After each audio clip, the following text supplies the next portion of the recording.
Você falou da questão que o ensino médio inovador, ele oferece propostas para as escolas, né, que quiserem aderir. Quais são essas propostas? Qual a inovação que ele propõe? Existe um debate nacional que é uma ilusão da relação entre aquilo que o governo propõe e aquilo que as escolas fazem. A inovação não é no programa e nem é no governo. A inovação, o programa Ensino Médio Inovador, é a inovação da escola. É uma concepção equivocada quando dizem que esse programa não é inovação. Não é o programa que é inovador. O programa quer apoiar a inovação das escolas. Então a inovação não é no programa, não é do governo. A inovação é na prática pedagógica da escola. Então assim, o que ele tem características importantes que ele recupera algumas questões que não foram apropriadas, que o espaço pedagógico já configurou, a teoria da construção do conhecimento já configurou. Então ele aponta, por exemplo, ele aponta 8 questões centrais e faz 28 indicações para as escolas, para elas poderem ter uma referência. Ela aposta na expansão da carga horária do ensino médio. Nós achamos que é importante isso. Não existe nenhuma construção nessa fase, nessa etapa da educação, que não seja ampliada. 2.400 horas, que é o mínimo previsto na lei, na nossa visão não é suficiente. Então nós propomos que as escolas pelo menos ampliem mais 600 horas. E ampliem de quê? Aí nós estamos propondo uma participação efetiva dos alunos naquilo que nós estamos chamando atividades optativas. Nós achamos que esse diálogo e essa opção, ele configura uma construção da autonomia e da relação do estudante com a escola.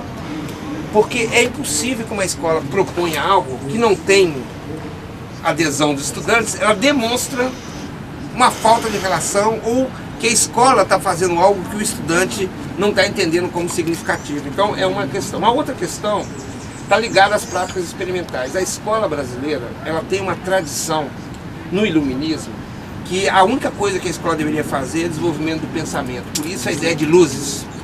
Na verdade, a formação humana é muito mais do que só o pensamento.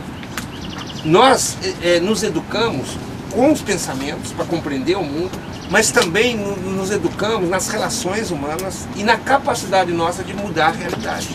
Isso não tem a ver diretamente com o pensamento. Então a escola é mais do que o pensamento.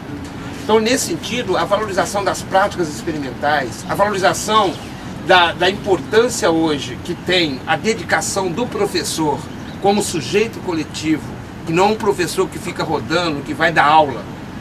O papel do professor previsto em lei não é dar aula. O principal não é dar aula, é participar do projeto coletivo pedagógico da escola.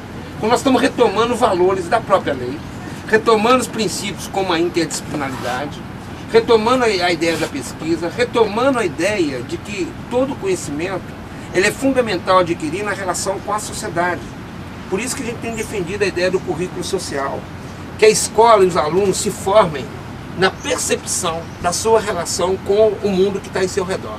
Não é possível você achar que pode se formar encastelado, fechado dentro de 4 paredes. Nós estamos vivendo um mundo da relação. Então assim, eu convido, e eu acho que isso é importante, que cada vez mais os estudantes e a comunidade escolar façam uma reflexão crítica, inclusive, dessas indicações que o programa está colocando para a sociedade brasileira, alguns princípios que, na minha visão, são pilares fundamentais, como o valor da leitura.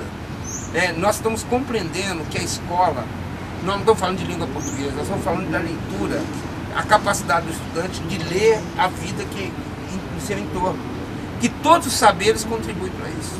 Então acho que esse é um pouco assim, uma referência fundamental do ensino médio inovador, que tem uma forma operacional, e por isso 357 escolas fizeram adesão, 18 estados, mas nós estamos entendendo que é muito mais do que isso. Nós estamos discutindo uma concepção, estamos discutindo uma mudança cultural, a capacidade da gente articular inclusive sujeitos e atores e instituições nesse processo.